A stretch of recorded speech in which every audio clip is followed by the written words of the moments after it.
आजाद भारत में अंग्रेजों की जीत का जश्न क्यों? आखिर दलित बहुजन भीमा कोरेगांव के युद्ध में अंग्रेजी सेना की जीत का जश्न क्यों मनाते हैं?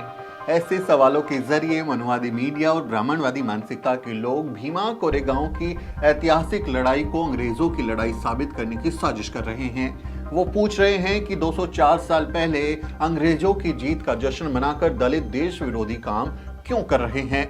असल में ये लोग हकीकत को बहुत ही चालाकी से छुपा रहे हैं और ऐसे लोगों से आज मैं कुछ सवाल पूछने वाला हूं। आप इंडिया गेट को कैसे देखते हैं?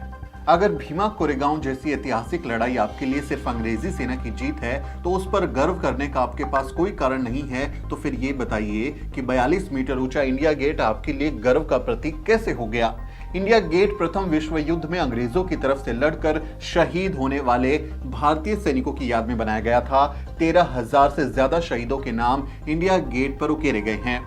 ये सैनिक फ्रांस, अफ्रीका और अफगानिस्तान जैसे मोर्चों पर लड़ रहे थे, जिनका मकसद ना भारत को आजाद कराना था और ना ही अंग्रेजों से विद्रोह करना। तो बताइए, आप आजाद भारत में इंडिया गेट को कैसे देखते हैं? आप मंगल पांडे पर क्यों गर्व करते हैं?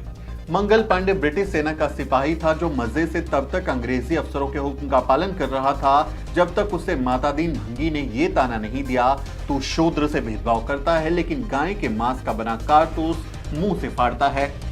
इससे पहले तक उसे ब्रिटिश सिपाही होने में कोई दिक्कत नहीं थी। वो अंग्रेजों के एक हुक्म पर अपने ही देश के क्रांतिकारियों पर बिना हिचकिचाए गोलियां बरसाता था।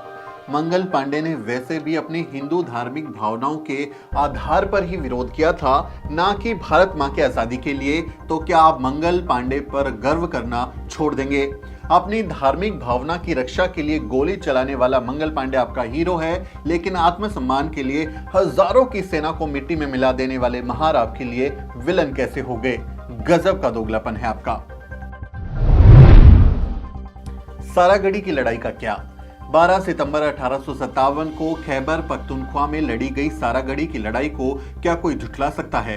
ब्रिटिश सेना के 21 सिख सैनिकों ने अफगान सेना के 10,000 सैनिकों के छक्के छुड़ा दिए थे। क्या उस वक्त इन 21 बहादुरों का मकसद भारत की आजादी था? शायद नहीं, क्योंकि वो सब तो ब्रिटिश सेना की नौकरी कर रहे थे। तो क्या आप इस लड़ाई को इतिहास के पन्नों में दफना सकते हैं?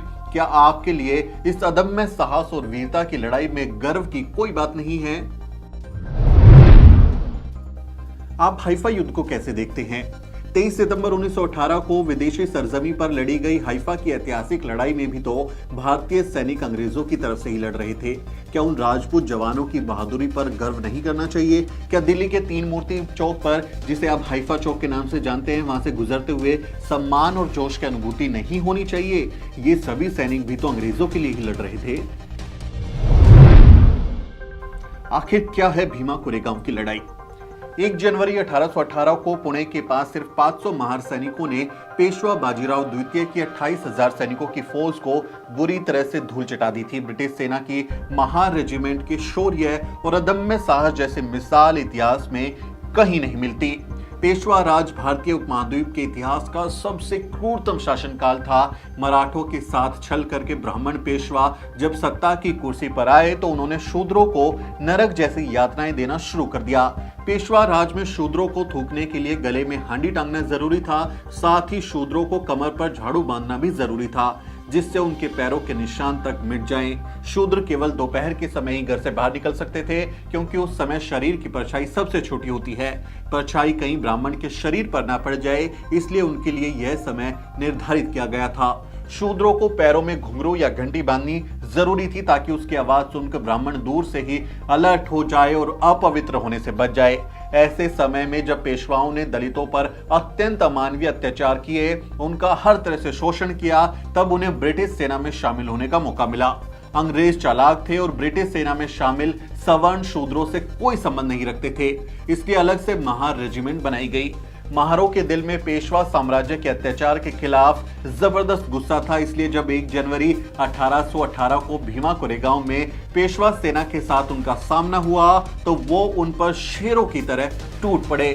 सिर्फ 500 महार सैनिकों ने बाजीराव द्वितीय के 28,000 सैनिकों को धूल चटा दी। महारों में अंग्रेजी सिपाही होने से ज्यादा जातीय भेदभाव और अपमान का बदला लेने की ललक थी। इस तरह ऐतिहासिक लड़ाई में महारों ने अपने अपमान का बदला लिया। इस जीत ने वर्ण व्यवस्था पर ऐसा प्रहार किया कि वो आज तक संभल नहीं पाई है। बाबा साहब ने भीमा कोरेगांव में शौर्य दिवस के सामने खड़े होकर कहा था, आप शूरवीरों की संतान हो, याद करो तुम्हारे पूर्वजों ने कितनी बहादुरी से लड़ाइयां लड़ी हैं। आज भी 1 जनवरी को लाखों लोग भीमा कोरेगांव पहुंचते हैं और शौर्य स्तंभ से प्रेरणा लेते हैं।